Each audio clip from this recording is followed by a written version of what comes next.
Añez.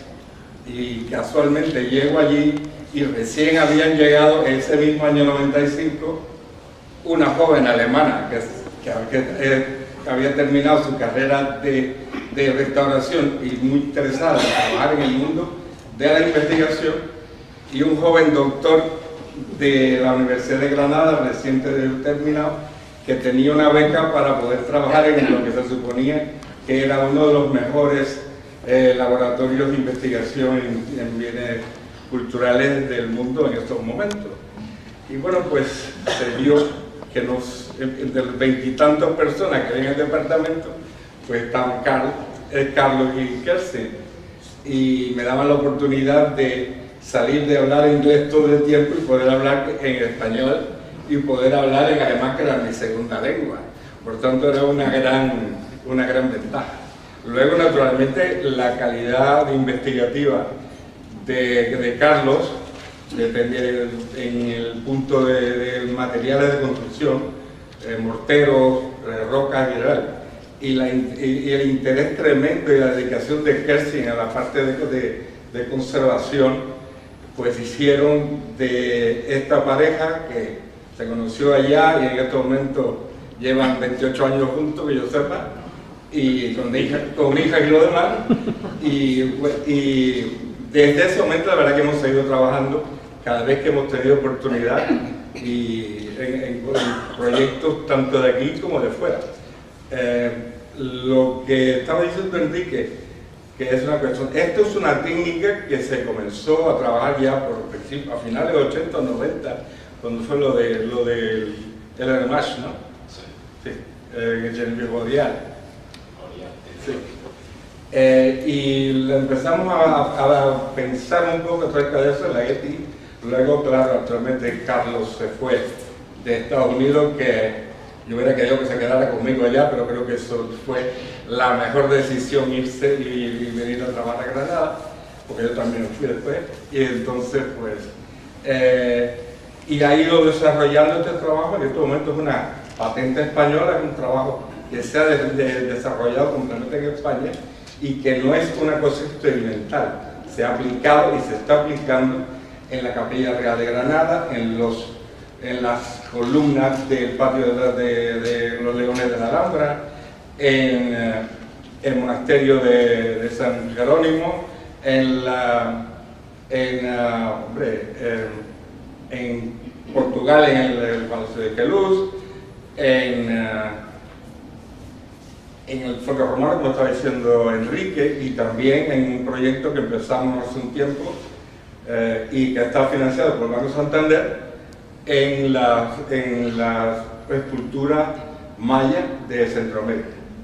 Entonces, ya esto, y el interés nuestro es que divulgar, diseminar esta información y ver si lo podemos traer aquí a Cantabria a resolver una gran cantidad de problemas que hay con la roca que se disgrega, y por el específico, primero por la calidad del material y segundo por el clima. Entonces, por ejemplo, esto sí me lo tengo que leer porque yo no lo sé de memoria. Carlos se licencia en geología en el 1990, el doctor en ciencias geológicas en 94 por la Universidad de Granada, y entonces va a la Getty, donde nos conocimos, del 95 al 99. En este momento él es catedrático del Departamento de Mineralogía y Petrología de la Universidad de Granada. Ha desarrollado diversas líneas de investigación sobre el estudio de la alteración y conservación del patrimonio histórico artístico, investigando aspectos tales como la alteración por sales y contaminación urbana, la composición, degradación y morteros de cal históricos, y diseño y aplicación de nuevos materiales nanoestructurados y procesos de mineralización bacteriana con métodos novedosos y eficaces de conservación. Carlos ha dirigido numerosos proyectos de investigación, tanto nacionales como internacionales, publicando más de 150 trabajos científicos y tiene 4 patentes, 2 de ellas en explotación en estos momentos. Es además editor jefe de la revista European Journal of Mineralogy, editor asociado de la revista Journal of Cultural Heritage y Restoration of Building Monuments Crystals y Frontiers in Energy Research. Es director de la Unidad Científica de Excelencia Carbonatos de la Universidad de Granada. Y su pareja, que al mismo tiempo es pareja en investigación, su compañera de trabajo en este campo, es Kerstin Elat, es licenciada en Restauración del 94 por la Academia de Bellas Artes de Stuttgart, en Alemania, doctora en Ciencias de la Tierra por la Universidad de Granada ya en el 2014, y trabajó también como interna de investigaciones en el Instituto Goethe de Conservación, que fue la historia que les hice de Los Ángeles. Actualmente es investigadora en el Departamento de Mineralogía y Petrología de la Universidad de Granada. Este ha desarrollado diversas líneas de investigación sobre el estudio y la alteración de la conservación del patrimonio histórico-artístico, investigando aspectos tales como la degradación, la conservación de estructuras de tierra, procesos de alteración de pigmentos y policromía histórica, tecnología tradicional del yeso y la cal, diseño y aplicación de nuevos materiales nanoestructurados y procesos de mineralización bacteriana con métodos novedosos y eficaces de conservación. Kerstin ha participado en numerosos proyectos de investigación, tanto nacionales como internacionales, publicado más de 50 trabajos científicos y 3 patentes, 2 de ellas en explotación. Es docente de grado de restauración y conservación de bienes culturales y máster en Ciencia y Tecnología del Patrimonio Histórico y editora de la revista Heritage. Más lata, Carlos.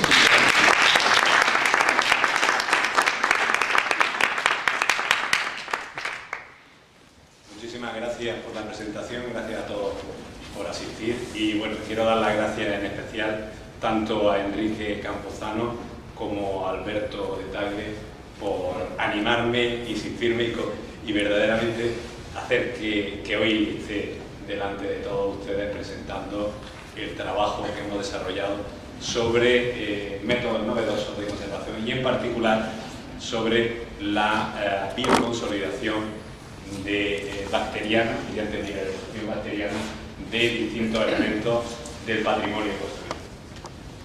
Gracias por la presentación y, bueno, sin más dilación, pasamos a ver para qué o por qué nosotros queremos conservar o por qué queremos aplicar distintos tipos de elementos, materiales o métodos que puedan servir para conservar el patrimonio histórico-artístico, en particular el patrimonio construido, el patrimonio escultórico realizado en piedra.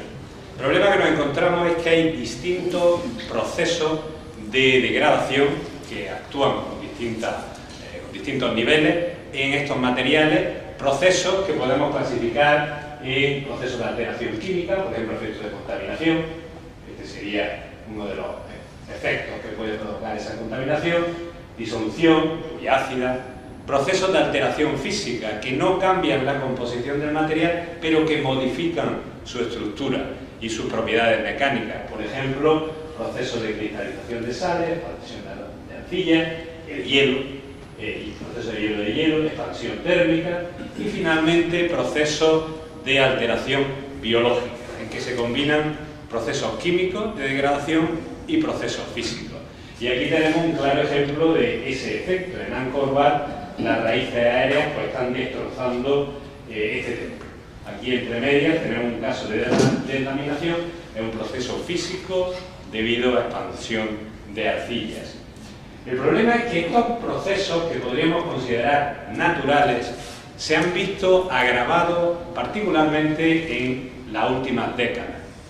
Nos encontramos que procesos asociados a la contaminación ambiental, contaminación atmosférica, están acelerando la degradación de distintos tipos de materiales, en particular la piedra. Y uno de los problemas graves a los que nos enfrentamos en nuestros días es el cambio climático. El cambio climático, hemos visto aspectos que podrían influir en nuestra vida diaria, pero procesos tales como desertificación, salinización de acuíferos, debido a un incremento de temperatura por efecto invernadero, están agravando problemas conectados con la degradación del patrimonio histórico. Por ejemplo, problemas asociados a cristalización de sales. Aquí tenemos el ejemplo de esas sales que están atacando una pintura en la tumba de Nefertiti.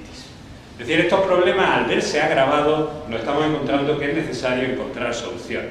Y de hecho, si analizamos detalles de los efectos, por ejemplo, de la contaminación, pues nos encontramos que las emisiones contaminantes no solo de de productos de las emisiones de combustión de derivados del petróleo por industria, pero también en nuestras ciudades pues, por distintos tipos de vehículos o calefacciones, causan problemas irreversibles. Y muchas veces uno se pregunta, no, estamos exagerando. Bien, hay una clara relación entre el incremento del uso de combustibles fósiles, especialmente a partir de la revolución industrial, con el proceso y las tasas de alteración que sufren distintos materiales. Y aquí tenemos una imagen clara de qué es lo que está ocurriendo. Esta imagen de la Virgen en una iglesia en la cuenca del Ruhr, en Alemania, se construyó en 1702. Esta foto de 1908 muestra que la figura presenta cierta pérdida aquí en este brazo, pero podemos leer la expresión de la cara. Pasados unos 60 años, este es el aspecto que presenta. Esta zona es una de las más contaminadas, y ya se ha recuperado algo, de las más contaminadas de Alemania, muy industrial. Es decir, las emisiones de contaminantes claramente provocaron una aceleración prácticamente exponencial en la degradación de este tipo de material, una arenisca. Si nos acercamos ya más a mi tierra, a Granada, en la Alhambra nos encontramos que, si bien en Granada sería el caso opuesto a la comarca del Ruhr, en Alemania, prácticamente no hay industria, podemos decir que el aire no está contaminado, pero hay toda una serie de problemas. Y de hecho muchas veces se piensa que en una ciudad poco industrial como Granada no hay contaminación y por tanto no debería de ser un problema que afecte a los edificios históricos, pero nos encontramos que pues, en ocasiones aparece esta especie de niebla, una boina negra tétrica que ocurre normalmente en invierno, y si analizamos ese material nos encontramos que tiene partículas de contaminación, fruto fundamentalmente del tráfico de vehículos en la ciudad.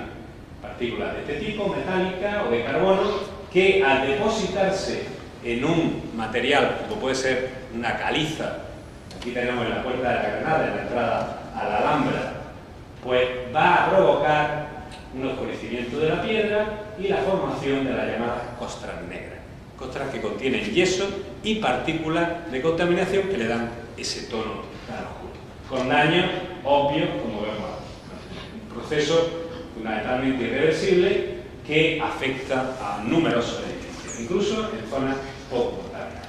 Y luego hay otro problema muy importante que nos vamos a encontrar en múltiples situaciones en prácticamente todo el mundo, y es un problema bastante grave, como hemos podido comprobar hoy in situ en distintos edificios históricos hemos estado en Castro, en Castro Urdiales y en Laredo, y es el problema asociado a las sales. Las sales han sido reconocidas como uno de los principales problemas que afectan a edificios históricos, y ya Heródoto, el año 450, podríamos decir, antes de Cristo, indicaba que él yo observé que las sales ascendían desde el suelo hasta dañar las pirámides. Ese proceso afecta a prácticamente casi todos los edificios en los que se habla que hay humedades. Muchas veces se habla de las humedades y dice, ¿por qué se desprende la pintura? ¿Por qué se destroza una pared? La humedad en sí, el agua, no es el causante del daño, es la sal que lleva disuelta, que al precipitar va a ocasionar daños como los que vemos aquí en estos capiteles de los baños del Palacio de Comares. Incluso pueden destrozar los enfoscados, separándolos de la pared, simplemente por la presión que ejercen las sales al cristal. ¿Qué podemos hacer cuando nos encontramos? Bueno, antes de acabar ya el toque más local, aquí tenemos la iglesia de Santa María de la Asunción en Laredo, donde hemos estado tomando muestras esta mañana y que tiene procesos de pérdida de materiales masivos, con pérdida de todos los relieves, por ejemplo, de esta figura, parece ser, no se sabe exactamente, conectado con la formación de sales. Está expuesta a un ambiente marino y podemos tener spray marino que aporte esas sales.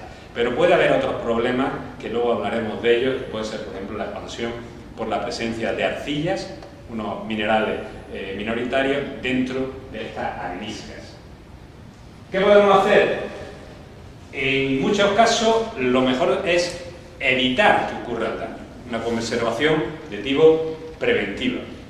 Cuando el daño ya es evidente, está empezando, podemos actuar de distintas formas, por ejemplo limpiando contaminantes para evitar que formen, por ejemplo, sales, sulfatos, nitratos que pueden dañar el material. O podemos actuar desalinizando, quitando las sales que haya en el sustrato y evitando que progrese el daño. Sería una actuación activa pero al mismo tiempo preventiva. Y aquí tenemos un ejemplo, limpieza, esto es una caliza en la portada del perdón de la Catedral de Granada, vemos el antes y el después del tratamiento con láser. Un sistema bastante eficaz de limpieza. Pero estas intervenciones no siempre son posibles o son las más adecuadas. En muchas ocasiones nos encontramos que los daños son tan obvios, tan avanzados, que hay que actuar tratando de devolver al material la resistencia que ha perdido. Y en este caso se hacen tratamientos de conservación que implican una consolidación o una protección. Normalmente introduciendo en el material pues, algún tipo de material cementante. Y vemos ejemplos de aplicación pues, de ese tipo de tratamiento, inyectándolo o aplicándolo en la superficie, por ejemplo con pincel. Pero hay un problema, y es que la gran mayoría de los tratamientos que se han desarrollado durante el siglo XX, muchos de ellos están basados en química de polímeros y esos polímeros son muy versátiles, fáciles de producir y se aplican fácilmente. Pero son en su mayoría incompatibles con la obra de fábrica tradicional, con la piedra, con mortero o ladrillo. Y hay ejemplos de su aplicación en que no es que hayan sido poco eficaces, sino esos tratamientos han sido extremadamente nocivos. Y aquí tenemos un ejemplo claro en Yucatán, en el área maya, en Mayapán, en estas pinturas murales sobre un muro de estuco de cal, se le aplicó en 1999 un tratamiento de consolidación o polímero orgánico, y este es el aspecto que tenía en el 99. Transcurridos 8 años se ha perdido toda esta zona y todo lo que es pintura mural y el sustrato se ha desprendido. Fíjense que esta estructura es maya de época clásica, es decir, del año 700 a 800 de nuestra era. En prácticamente 1200 años no sufrió un daño excesivo. En 8 años, tras el tratamiento, hemos perdido todo este lateral. ¿Por qué? Porque este tipo de tratamiento suele formar películas superficiales, aquí vemos el detalle, y si hay problemas de humedad, de transporte de sales, las sales precipitan en la interfase entre la película y el sustrato y lo desprenden todo. Entonces, más que proteger o conservar, lo que hacemos es cargarnos inconscientemente este tipo de elementos. Es por tanto necesario, y hay una conciencia general en el mundo de la conservación, necesario desarrollar tratamientos que sean compatibles, que sean más eficaces para la conservación del patrimonio construido. Y ahí es donde entran los procesos de biomineralización. Todos estamos familiarizados con los procesos de biomineralización, por eso es responsable de la formación de nuestros dientes, de nuestros huesos. Es decir, los organismos vivos son capaces de generar materiales inorgánicos funcionales. Eso sería un biomineral. Y esos materiales funcionales, fundamentalmente inorgánicos, incluyen una componente orgánica que le da unas propiedades mejoradas. Por ejemplo, hace que los huesos, que son de fosfato cálcico, la fase apatito, sean más resistentes que el propio fosfato cálcico inorgánico. Y aquí tenemos ejemplos de esos materiales, la concha de un molusco, corales, aquí un nautilus, un erizo, y nos damos, se ha comprobado que además de organismos pluricelulares superiores, son capaces de producir biominerales las bacterias. Microorganismos como las bacterias, en determinadas condiciones, generan precipitados, fundamentalmente de carbonato cálcico, y quedan atrapadas en esas estructuras. Y esa biomineralización, bueno, aquí teníamos el ejemplo en detalle de lo que es la incompatibilidad de un tratamiento orgánico formando un film que plastifica la superficie. Debajo tenemos la piedra y aquí vemos lo que no deberíamos de aplicar en un tratamiento de conservación. La biomineralización bacteriana, podríamos pensar que es algo extraño, anecdótico, pero no. La capacidad de los microorganismos, en particular distintas bacterias, de producir minerales es notable. De hecho, por ejemplo, las estalactitas y las estalagmitas en gran medida incluyen bacterias o cuerpos de bacterias que han quedado atrapados porque han ayudado a la mineralización de esa estructura. Estructuras como por ejemplo los travertinos. El travertino romano, empleado por ejemplo en el Getty Center, lo que trae recuerdo a algunos de los que estamos aquí, el travertino se ha formado por precipitación inducida por bacterias. Es decir, un proceso ubicuo que ocurre en muchas zonas, en muchos ambientes, y que lo generan fundamentalmente bacterias del suelo, que no son patógenas. Son capaces de producir esos carbonatos y lo hacen por distintas rutas metabólicas. Por ejemplo, hay algunas bacterias que asimilan urea, producen amoníaco, aumentan el pH del medio y al producir también CO2 generan condiciones óptimas para que precipiten cristales de calcita, de carbonato cálcico, rodeándola. En algún momento la bacteria muere y deja su impronta. Y aquí vemos todo un cemento carbonatado que lo ha producido una bacteria. Y aquí vemos ejemplos de producción, por ejemplo, también bacteriana, de carbonatos de distintos tipos. Calcita en una fase o bacterita, que sería un carbonato por otra morfología. Aquí tenemos las reacciones, no vamos a entrar en detalle, simplemente comentar que puede haber distintas rutas y que se produce al final carbonato cálcico. Y ese carbonato lo produce la bacteria a escala microscópica. Eso es importante porque la bacteria podría estar dentro de los poros de una piedra y generar ese cemento. Bien, basado en este proceso de biomineralización bacteriana, en el año 90, un grupo francés presentó una patente, el método llamado calcita, que implicaba la preparación de un cultivo bacteriano. Se pulverizaba ese cultivo sobre el sustrato que queremos consolidar, se le aplicaba una solución nutritiva para que pudieran desarrollarse esas bacterias y finalmente se producía la biomineralización de los carbonatos hasta recalcificar la piedra degradada. El método es relativamente simple, pero tenía ciertas limitaciones, luego las veremos en detalle. Una de las limitaciones es que la bacteria que se utilizaba es patógena, provocaba diarrea, con lo cual, pues, en fin, la gente que lo empezó a aplicar, pues no estaba demasiado contenta. En Granada, en la Universidad de Granada, desarrollamos una alternativa y era aplicar un tipo de bacteria que no es patógena y que es muy activa en el suelo, que es el Myxococcus santus. Y con esta bacteria, pues, fuimos capaces de preparar unos cultivos, se hicieron ensayos inicialmente en laboratorio, con distintos tipos de piedras, para ver cómo generaban carbonato. Y los resultados fueron bastante prometedores. Por ejemplo, aquí vemos mármol, como el que se utiliza en el patio de los leones en la Alhambra, mármol de Macael, antes del tratamiento, y todo lo que vemos aquí es el nuevo cemento generado por las bacterias. En este caso, Myxococcus santus. Aquí calcarerita antes del tratamiento y después. Vemos todos estos cristales de calcita, coherente, un cemento muy resistente, bacteriano. Y aquí, en un material silicatado, en un vidrio poroso, vemos todo lo que han producido las bacterias. Podemos tener distintos procesos, en algunos casos el sustrato actúa de plantilla y hablamos de crecimiento epitaxial, y si el sustrato es calcita, crece calcita. Si el sustrato es de otra composición, no hay crecimiento epitaxial y podemos tener otras fases, que son también cementales. Bien. Aquí vemos, por ejemplo, en otro sustrato, más detalle, vidrio poroso, y aparece baterita. Todo esto serían precipitados bacterianos.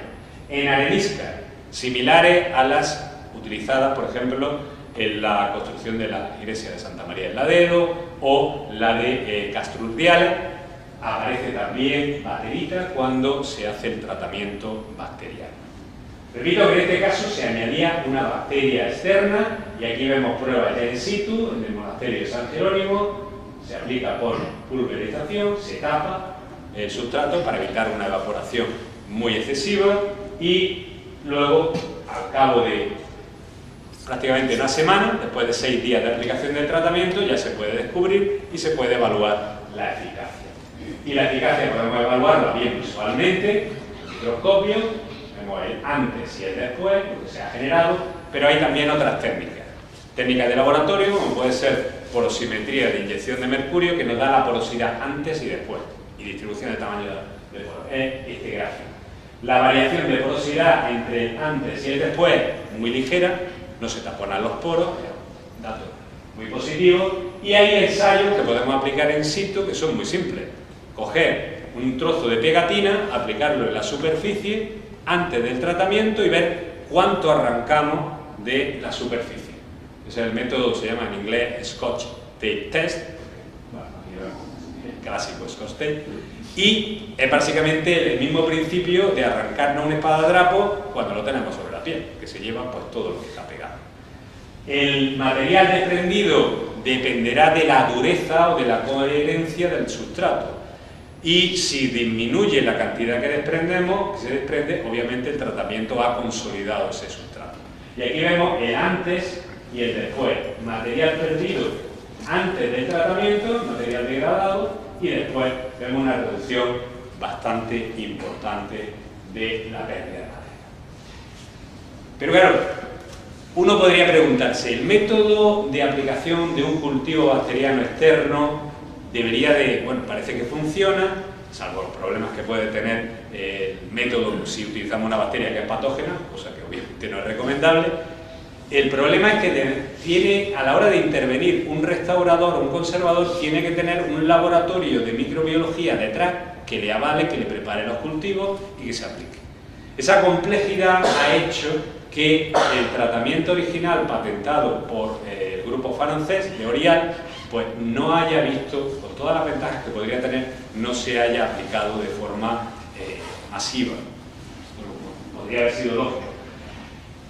Para evitar el problema de tener que depender de un laboratorio de microbiología y poder aplicarlo de una forma mucho más eficaz sin tener que aportar bacterias externas, en la Universidad de Granada se eliminó este primer paso. Se pensó, oye, ¿y por qué no quitamos la aplicación de una bacteria externa al sustrato? La verdad es que bacterias hay en todos lados, están en el aire, están en nuestro cuerpo, están en el suelo, en las paredes y en las piedras. Con lo cual podría ser una posibilidad, decir, obvio la aplicación de la bacteria y me centro en activar las bacterias que ya están presentes dentro del material que voy a consolidar y que son capaces de producir carbonato. Y esa idea fue la que desarrollamos en Granada, considerando que las bacterias que producen carbonatos, las carbonatogénicas, se encuentran en prácticamente todos los sustratos de edificios históricos que se han analizado en prácticamente todos los continentes, salvo la Antártida. Y siempre tengamos la precaución de solo activar esos microorganismos capaces de producir carbonato y evitar la proliferación de organismos que pueden cambiar el pH o que pueden ser nocivos. Bien, se diseñó un tratamiento específico para bacterias carbonatogénicas que las activaba, que hacía que proliferaran y que generaran carbonato. Y ese método de activación de la microbiota bacteriana que produce carbonato se ha patentado y es el que se está aplicando en distintos edificios históricos, tal y como ha comentado Alberto hace un momento. El secreto de la solución nutritiva que se aplica para activar las bacterias es que activa exclusivamente las bacterias carbonatogénicas y no produce proliferación de otro tipo de bacterias que podrían ser nocivas, porque su fuente de carbono y nitrógeno es un hidrolizado de caseína. Aporta nitrógeno y carbono necesarios para el metabolismo bacteriano de las bacterias específicas que forman carbonato. Y se incluyen los hidratos de carbono. En el método original francés se incluía glucosa. Y el problema de la glucosa es que puede activar bacterias que producen ácidos. Y estas son muy nocivas, producen biodeterioro. Al quitar carbohidratos como fuente de carbono, evitamos esos problemas. y se le aporta calcio para que genere carbonato cálcico como acetato. Evita descensos de pH y además el acetato actúa como fuente adicional de carbono. Con esas condiciones se activa exclusivamente las bacterias que ya están en el sustrato para que provoquen la formación de ese nuevo cemento carbonato. Obviamente, para aplicar el método hubo una serie de estudios previos para determinar qué bacterias hay en distintos sustratos, por ejemplo, muestreando y analizando en un laboratorio, en este caso de microbiología, por extracción de ADN, una identificación molecular de qué bacteria había y si estas eran carbonatogénicas. Y lo interesante de todo esto que vemos aquí en esta imagen, estamos todos familiarizados con lo que es un PCR, desgraciadamente, y este tipo de metodología se utiliza para identificar qué microorganismos hay en un sustrato. Permite hacer un análisis filogenético de qué bacterias hay, un análisis clúster nos dice exactamente qué bacteria hay, qué tipo, y además podemos comprobar si producen o no carbonato. Aquellas activadas con el tratamiento patentado producen al 100% carbonato y no se activa ninguna productora de ácido. Y aquí vemos efectos del tratamiento, por ejemplo, en la Capilla Real comparando el biotratamiento bacteriano con uno clásico, muy utilizado, un tratamiento de consolidación con silicato de tilo. Y el efecto final es, en el caso del biotratamiento bacteriano, vemos aquí el nuevo cemento, no bloquea poros, mientras que el silicato de tilo bloquea los poros y además sufre procesos de fracturación, pierde coherencia y no cementa a largo plazo. Se han probado otros tratamientos de comparación, por ejemplo con un polímero orgánico, Mobilit y otros polímeros, y forman capas superficiales que no consolidan. Y lo que es más interesante es hacer análisis de la resistencia que tiene el material tratado, una caliza, en profundidad. Aquí vemos profundidad y resistencia mecánica al taladrado. Y si comparamos el tratamiento bacteriano con los convencionales, silicato de tilo, paraloico, movital, vemos que a lo largo de todo el perfil de profundidad el tratamiento bacteriano consigue máxima resistencia y no forma costras muy duras superficiales. Fíjense aquí en el caso de paraloico. En los primeros 2 milímetros de la superficie al interior aumenta enormemente la resistencia mecánica, pero baja en el interior. Es decir, formamos una costra superficial muy dura. Y si hay problemas de alteración que continúen en el futuro, esa costra se desprende. Eso es algo que hemos observado sistemáticamente en muchos tratamientos convencionales, tanto con polímeros como con silicatos. Aquí vemos el ejemplo de la aplicación de este método en distintos sustratos. Vamos a ver el caso del mármol de Macael del Patio de los Leones. Aquí vemos detalles de las columnas, y el problema de las columnas del Patio de los Leones es que pierden placas. Las columnas son de calcita, cristales de calcita en un mármol, y tienen pequeñas fracturas que por procesos de calentamiento y enfriamiento, cuando les da el sol, se dilatan, se contraen y se desprenden por un esfuerzo mecánico, un esfuerzo casi de fatiga. En estas columnas se aplicó silicato de tilo. Este tratamiento que vemos aquí es gel de sílice, después del tratamiento convencional, que se ha cuarteado completamente, que no consolida en profundidad y que además, al quedar cuarteado, no tiene ningún efecto de protección mecánica. Y, de hecho, hay cristales de yeso que empiezan a precipitar debajo del consolidante, aquí lo vemos en detalle, que están destrozando el mármol que queda debajo y que hacen que se desprenda todo el consolidante que se ha quedado sobre la superficie. Es decir, el tratamiento no ha funcionado. ¿Qué ocurre cuando hacemos un tratamiento de activación de las bacterias que ya están en las columnas del patio de los leones? Este es el efecto. Nueva formación de carbonato de calcio, no tapa los poros y consolida homogéneamente toda la estructura de ese mármol que se cae simplemente con tocarlo un poco con la mano. Otro efecto importante que tiene el tratamiento: las bacterias generan una especie de biofilm de sustancias que se llaman exopoliméricas. son fundamentalmente polisacáridos. Esos polisacáridos, si se depositan sobre una superficie, forman un film, que no lo vemos prácticamente, de grosor de unos nanómetros, que protege al sustrato. Lo protege frente a la disolución, al ataque químico. Es decir, que además de consolidar mecánicamente por ese nuevo cemento, la bacteria que genera biominerales protege el sustrato, y aquí lo vemos el efecto que tiene.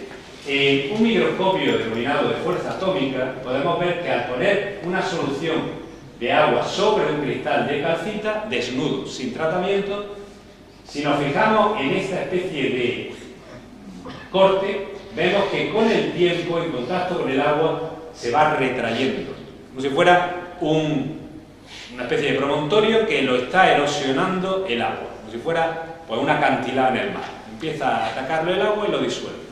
Cuando le aplicamos el tratamiento bacteriano, todo esto son carbonatos bacterianos que tienen ese film de polisacáridos. A lo largo del tiempo, fíjense que no hay ningún cambio en la morfología. ¿Por qué? Porque protege de los efectos del ataque químico. Tenemos un efecto positivo mecánico y además otro químico. Pero podríamos preguntarnos, bien, los ensayos que hemos hecho y las pruebas se han hecho en Europa, fundamentalmente pues, en Italia, en Francia, en Portugal, se han hecho también en España. ¿Qué ocurre cuando cambiamos de clima? Cuando cambiamos un clima, por ejemplo, en Centroamérica, un clima húmedo, tropical, muy caluroso. Vamos a ver si puede funcionar y si cambiamos además de sustrato. Y es el caso de Copán. Copán está situado en Honduras, es uno de los centros mayas, en su momento era de mayor prestigio, de mayor población, con una estructura impresionante y que tienen problemas de alteración muy importantes, ya que tiene una piedra, que es una toba volcánica, que se degrada fácilmente. Aquí vemos imágenes de estos frisos. Bueno, esto es la escalera jeroglífica más, la escritura maya más larga conocida hasta este momento. El problema es que se está perdiendo. Se pierde porque aquí vemos que la alteración de la piedra hace que en poco tiempo, poco tiempo relativamente unos 100 años, se haya perdido. Por ejemplo, aquí vemos todo este relieve, todos estos detalles. Y aquí vemos de un año para otro cómo zonas enteras de la piedra se van desprendiendo. Un problema grave que ha hecho que se interviniera con distintos tratamientos convencionales, pero ninguno ha sabido parar ese problema. Bien, el problema de esa piedra es debido a múltiples causas. Hay problemas de alteración por biodeterioro, repito, un clima tropical, hay biofilm que atacan al sustrato, hongos, bacterias, líquenes, como vemos aquí. Bueno, y no solo microorganismos, sino plantas superiores. Ahí vemos el caso de una de las estructuras en la que el crecimiento de estos árboles pues, ha hecho que prácticamente se destroce la estructura en sí. Bien, hay problemas también de intervenciones recientes asociadas a la aplicación de cemento Portland, que han aportado sales, y aquí vemos los efectos. Pérdida por cristalización de sales, como identificado por técnicas de modificación de rayos X, hay yeso, y la fuente son cementos modernos. Hay también problemas de alteración física muy importantes. Aquí tenemos una imagen a microscopio de una pieza de roca volcánica con la que se ha construido prácticamente todas las estructuras de Copán, y tiene fracturas paralelas a la superficie muy importantes que provocan un descamado continuo de este material. Antes de hacer una intervención es fundamental entender bien, una intervención de conservación, cuál es exactamente el problema que afecta al sustrato. Muchas veces se piensa que porque veamos a lo mejor sales o veamos algo de biodeterioro, pues ese es el problema fundamental. Y en este caso se hizo un ensayo adicional para ver qué otros problemas podrían provocar daño en la piedra de Copán. Entre ellos se hizo un ensayo de expansión, muy simple. Se toma un trozo de piedra, se pone en un contenedor, se añade agua y con un comparador, un sistema de medida de la superficie de expansión o contracción, se medía cómo cambiaban las dimensiones al echar agua y al secarlo. Y veíamos que al humedecerlo, aumentaba la longitud del material y al secarlo se disminuía. Pero al secarlo completamente siempre quedaba una parte que no se recuperaba de la expansión. Es decir, se expandía, pero no volvía a la situación original. ¿Eso qué quiere decir? Que se han creado fracturas debido a la expansión de ese material. Y ese era, al final, nos dimos cuenta, el proceso más grave de alteración, debido a la presencia en esa roca volcánica de arcilla. Son silicatos, forma de lámina, y vemos una representación de esos silicatos, que tienen iones entre láminas, y esos iones se pueden hidratar, absorben agua y aumenta la distancia entre esas placas. Sería como un libro que se ha mojado y se expande. Y esas arcillas son responsables fundamentalmente de la degradación. Lo vemos aquí. Tenía un vídeo. Bueno, lo explico. Cuando se moja el material,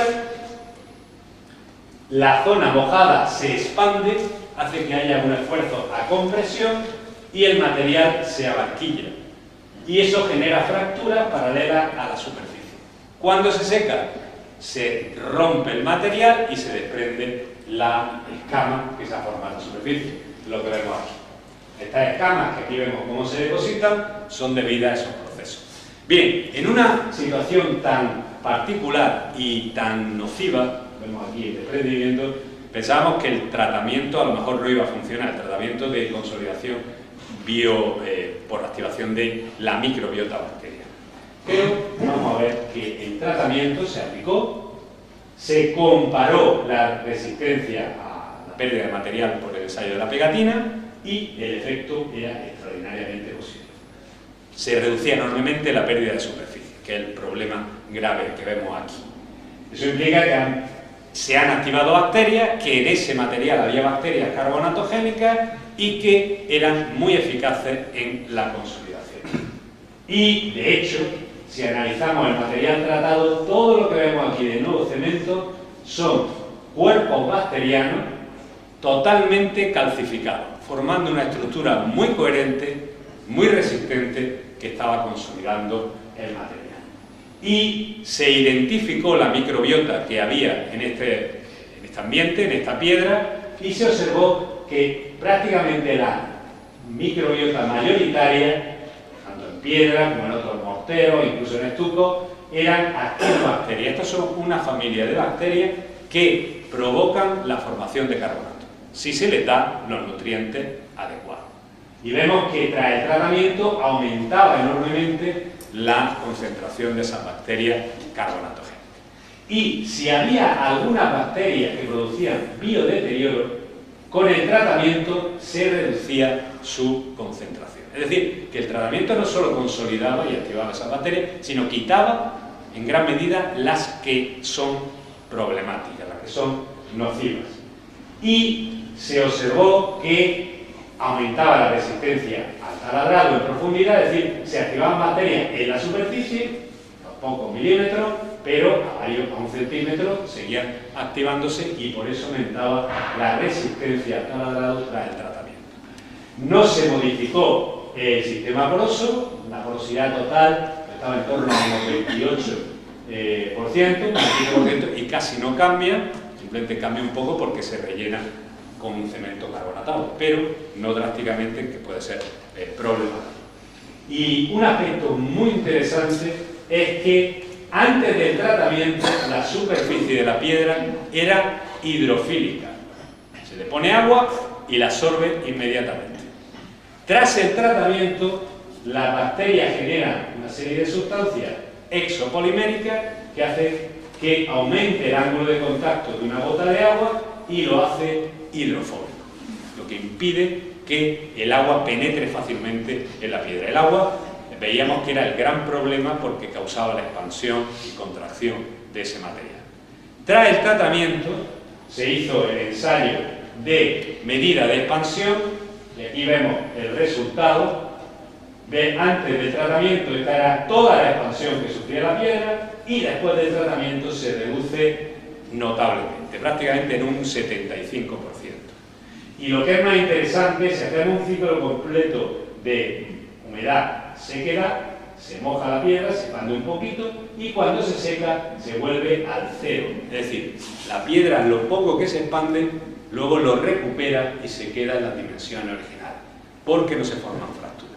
Es decir, el tratamiento, vemos que es muy eficaz en la producción de carbonato,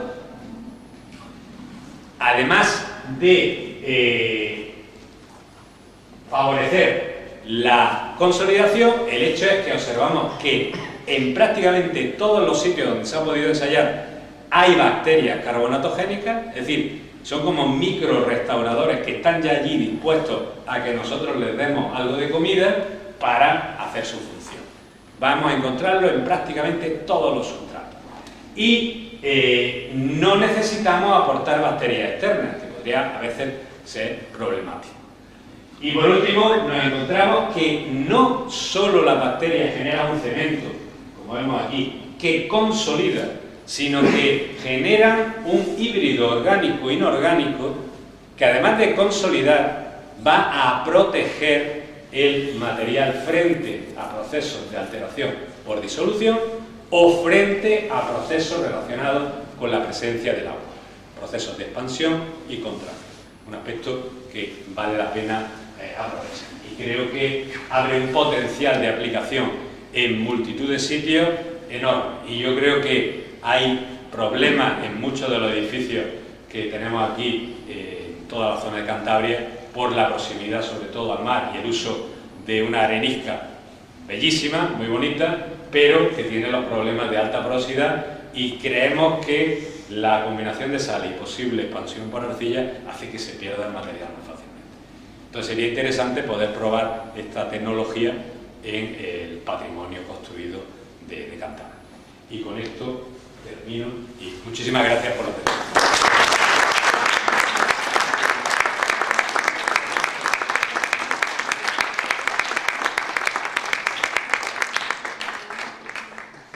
Si tiene alguna pregunta. Sí, por favor. Ese tratamiento tiene una vida larga, corta, hay que repetirlo, es definitivo, es... El tratamiento tenemos evaluado haciendo una especie de, entre comillas, post-morte, hasta 5 años. Y seguía observándose el efecto consolidante y se veía el carbonato bacteriano que permanecía. Eso no quita que en un futuro debamos de aplicar. No sabemos si debería de hacerse a los 5, a los 10 años.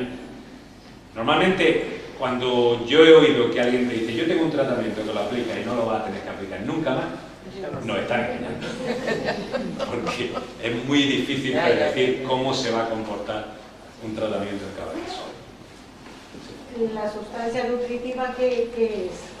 La sustancia nutritiva es una solución acuosa en la que se incluye una fuente de calcio, acetato cálcico, en pequeñas concentraciones, con un regulador de pH, que es un fosfato, y como aporte de nutrientes es un hidrolizado de caseína.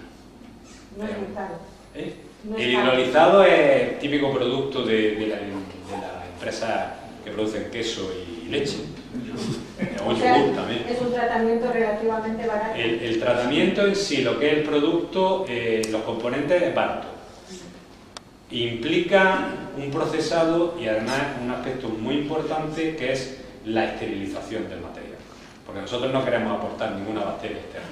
Entonces la esterilización implica todo un proceso parecido a la pasteurización, que lo hace que a lo mejor el tratamiento sea no más caro que cualquier otro producto de conservación, como puede ser una nanocal o puede ser un silicato de tilo. O sea, que está al alcance de cualquier... Sí. El precio medio para aplicación, que normalmente se mide por metro cuadrado aplicado, es muy parecido al de un tratamiento convencional. Sí. ¿En qué monumentos se han utilizado ya?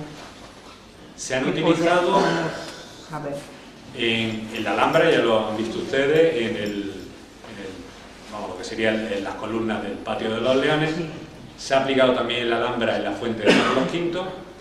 Se ha aplicado en un material del que no he hablado, que es la especialidad de Kerstin Eller, que que es en tapial que han encontrado de lo que es toda la alcazaba de la Alhambra, bueno, se aplica en una zona concreta para ensayo.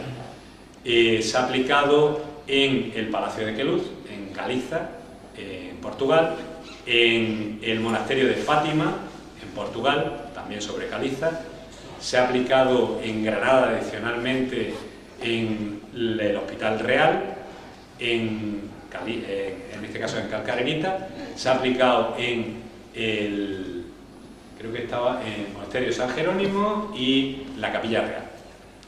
Y se ha aplicado en el arco de la entrada del puente romano en Córdoba, sobre una arenisca calcárea, parecida a la que hay por aquí, y se ha aplicado, bueno, lo que mencionaba Alberto, en el arco de Septimio Severo, en Roma. Se ha aplicado también en Matera, iglesia más bien barroca, sobre también piedra, y bueno, hay también ensayos en otros materiales. Lo que pasa es que ya se ha hecho pues, sobre restos arqueológicos. Por ejemplo, se ha aplicado sobre yesería de época musulmana de Aranjuez, esta zona, no, perdón, de Ciudad Real. Y bueno, ya en América se ha aplicado en Copán, y se ha aplicado también en Piedras Negras y en el Perú, Chacá, en Guatemala. Pero que son como ensayos Ensayos a pequeña escala. En pequeña escala. A pequeña escala. En grande todavía, metro, no sé. En grande, lo que yo he visto más en cuanto a metros cuadrados y estructura consolidada ha sido en el arco de Septimio Severo. Allí tenía un problema de lo que llaman ellos el mármol sacaroideo, que es como un azucarillo. Lo tocas y se te viene como granitos de arena. Y la han aplicado porque habían en ese mismo arco aplicado todo tipo de tratamiento. Y habían llegado a un momento de desesperación y aplicaron el tratamiento de bioconsolidación inicialmente en un pequeño sector, vieron los resultados que eran muy positivos y al final lo han aplicado a mayor escala. Pero los otros tratamientos han sido a pequeña escala. Por ejemplo, en Copán pues era una zona seleccionada de metros cuadrados o metros cuadrados. Supongo que será otra historia, pero ¿con bacterias productoras de sílice se ha hecho algo? ¿Es posible? Pues eso sería una patente barrial. Claro. Me imagino que será dificilísimo. ¿Hay grupos de investigación que estén por esa vía? Hay un grupo alemán que tiene una idea curiosa y es el mismo principio, la biomineralización. Los biominerales más comunes son los fosfatos, los nuestros, de nuestros huesos, carbonatos, pues, por ejemplo las conchas de un molusco, pero también la sílice. Y la sílice aparece en esponjas y en algunos microorganismos son capaces de hacer caparazones de sílice. Entonces el principio podría ser aplicable, pero no se ha encontrado, por ejemplo, bacterias que sean capaces de hacerlo. Lo que sí se ha encontrado es que hay enzimas que se pueden extraer de determinadas esponjas, se llama silicateína, que son una especie de tijera que cortan y pegan la sílice. Es decir, son capaces de tener un aporte de sílice, lo disuelven, lo hacen soluble y una vez que lo tiene soluble, lo puede unir, ensamblar como si fuera un Lego y formar un biomineral de sílice. Y ese principio lo estaban aplicando para la reparación de fracturas en cemento. Entonces yo creo que en materiales, por ejemplo, granito de nuestro patrimonio o en arenisca, podría ser una arenisca. Eso sería una cosa maravillosa. Eso sería un proyecto de investigación.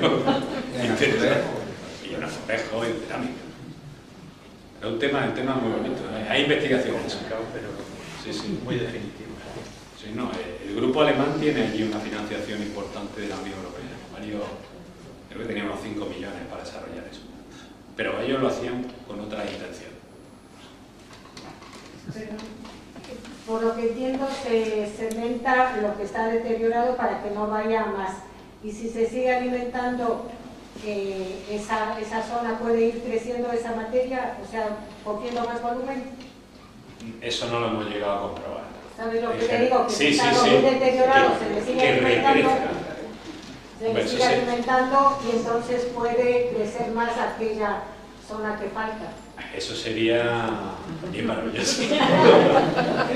Tiene un brazo perdido en una Claro, cabeza. y la bacteria va creando más Eso sería la bacterias. biomineralización, pero humana, realmente. Claro. ¿No habéis probado a seguir alimentando? No lo hemos probado, pero sí que es verdad que, por ejemplo, material pulverulento lo puedes poner con la bacteria, lo cultivas y se queda consolidado, Sí. el mismo polvo.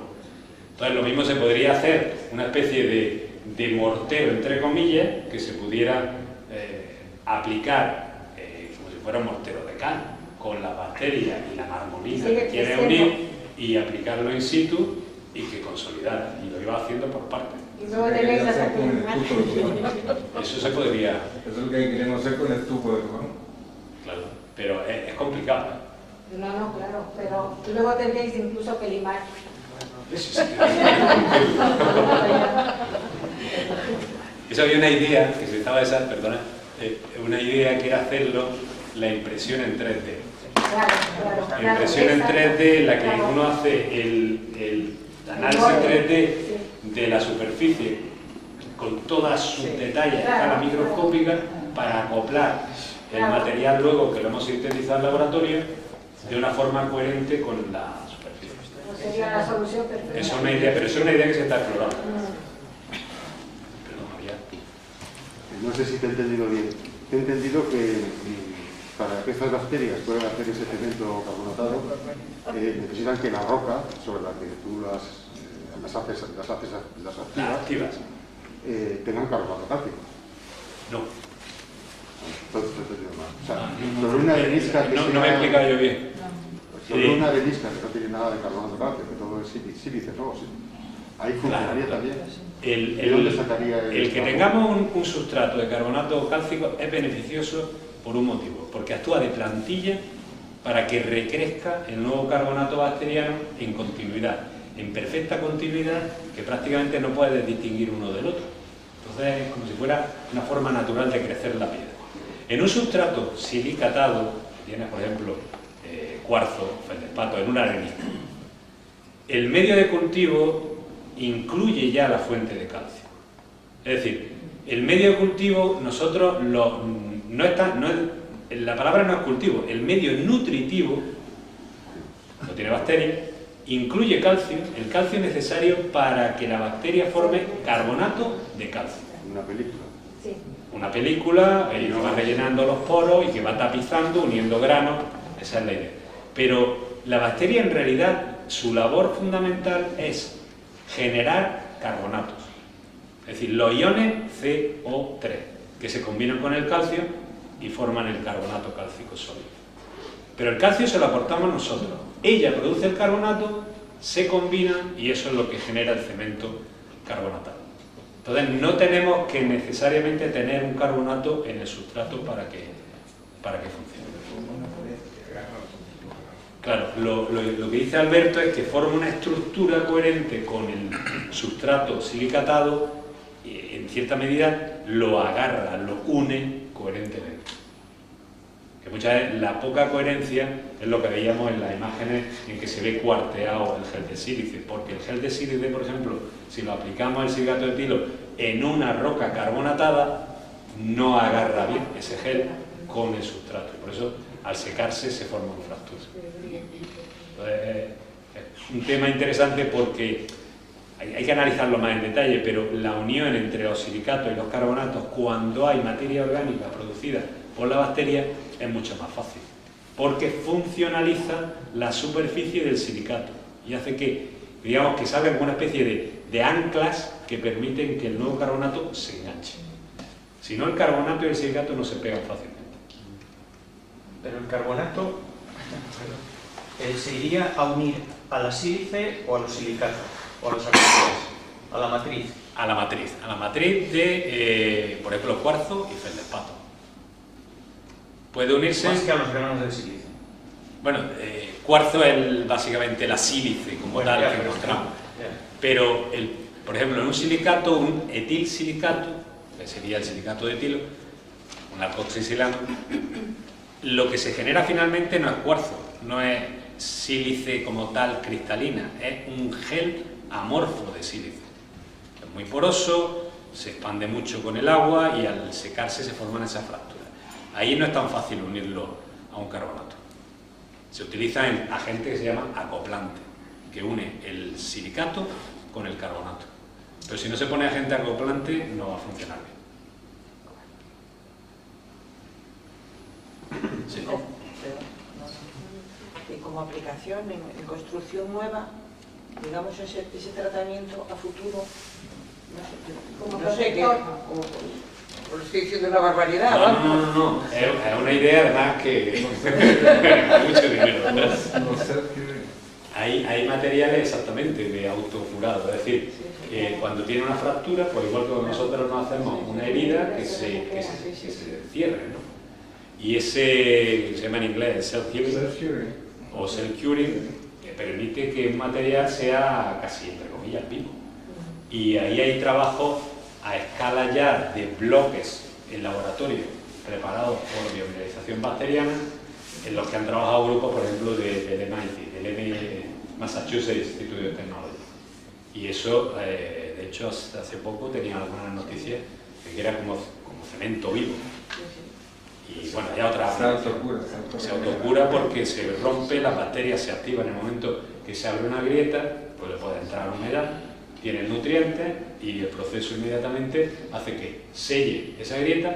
Cuando sellan, las bacterias quedan en estado durmiente. Vas al mercado a comprar el sus, el limpiador y el... No, el futuro es... Pero ahora mismo el presente hay que tener más precaución. ¿Sí?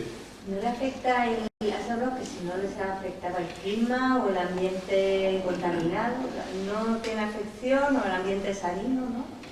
El tipo de ambiente, lógicamente, es uno de los aspectos a considerar en cada intervención. Es decir, una intervención, siempre que se va a hacer en un distinto sustrato, en un distinto ambiente, hay que investigar la optimización del método. Es decir, si hay que taparlo, si hay que aportarle calor, si el ambiente es muy frío. De hecho, en una de las intervenciones en la Capilla Real de Granada se hizo final, prácticamente, bueno, mitad de otoño.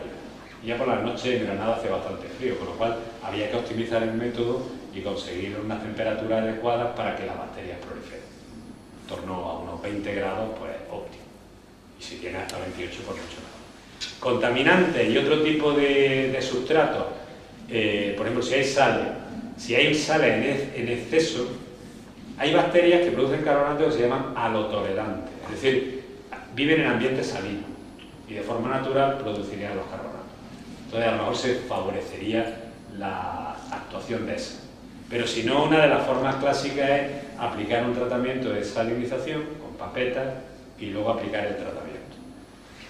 Si dejamos un tiempo prudencial, por ejemplo, si hay biodeterioro y queremos luego aplicar el tratamiento, se puede hacer un tratamiento de antimicrobiano, pero claro, uno pensaría, oye, si me cargo la bacteria, entonces esto no va a funcionar. Hemos hecho la prueba y después de unos entre 3 y 6 meses, la microbiota se recupera. Viene del aire, por escorrentía del agua y normalmente se vuelve a recuperar. Es decir, dependiendo de cada situación, podemos ajustar, optimizar el tratamiento. Pero bueno, siempre habrá casos que nos sorprendan y habrá que ingeniársela para tratar de solventarlo.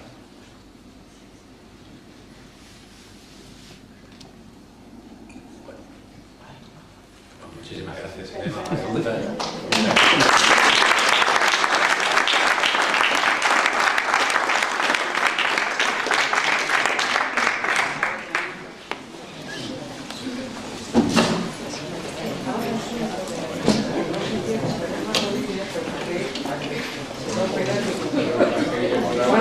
Yo te me la traigo con